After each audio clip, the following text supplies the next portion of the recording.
Hi everyone, Margaret Maloney here, and today we're going to talk a little bit about the PMBOK guide, because even though we've been on our friend, the 5th edition, since January, I still get some questions, and they're really good questions. And there are questions about, so there's a new PMBOK guide, what am I supposed to do about it? And that's what we're going to talk about today is, so there's a new PMBOK guide, what are you supposed to do about it? We'll see. Well, let's start with the easy stuff first. If you're a person who's preparing for the PMP exam or the CAPM, then of course you want to use PMBOK 5, and you want to make sure that all of your training and study materials are all centered around PMBOK 5. See, that's easy. So I think the question that comes up that isn't the easy question is, what about training? And the thing you want to think about is, what are you using that training for? That guides your choices, your decisions. So if you're taking training or you have training you've created, don't throw it away just because it was created prior to the release of the most recent PMBOK. It's what you need from it that counts. It really comes down to, what is the purpose of your training? Again, if it's for the PMP or the CAPM exam, you need new training. You need to use training that's current for PMBOK 5. If the goal of your training is to learn how to be a better project manager and best practices, you might have something that's already very good.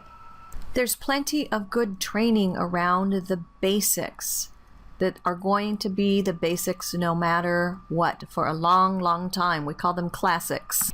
Now, another smart question. Do we need to change the way we run projects every time the PMBOK changes? Do you need to change your way of doing things as a project manager each time the PMBOK changes? Now, there's a good question. So as professionals, do we need to change our job when the PMBOK changes? Do we need to change our organization's project methodology when the PMBOK changes? Well, these are good questions. Here's my question back to you. Do you know what the differences are? The first thing for you and I to know is what changed and why. And we're not going to go into that today because there's already a lot of good material available. And in the PMBOK, one of the nice things they do is there's an appendix that talks to you about what changed in this version. So you want to take a look, because whether you're going to make changes or not, I would say that, yeah, as a project manager, if you are committed to running projects and paying attention to the Project Management Institute way of running projects, then at least you want to get your hands on the version of the new PMBOK. You always want to have that latest edition. Then look in that appendix and see what changed and make your decisions. Now, I'm going to say that in this instance, with the version that came out in January, PMBOK 5, you're probably fine unless there are some things that you haven't been doing that you want to take an opportunity to incorporate into your practice and maybe into your methodology because your current approach isn't serving you well. One of the big changes was the addition of the new knowledge area. See, I told you I wasn't going to go too much into the changes, and now look at me. But what I want to say about that new knowledge area, stakeholder management, is that this is something you and I should have been doing all along. It's just now been moved to its own section to acknowledge how important it is. So let's think about our responsibilities when the PMBOK changes. If you're studying for the exam, of course you need the latest, and you're going to make changes based on the latest edition.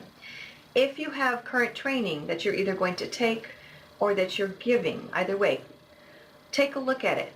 If it isn't PMBOK specific, but it's best practice specific, you're probably fine.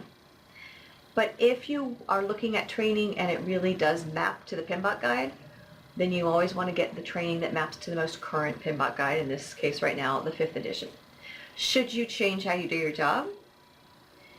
You want to take a look at what's in the PMBOK and see if there's something that you want to include in your practice in order to improve the experience of your team members and to improve your skills.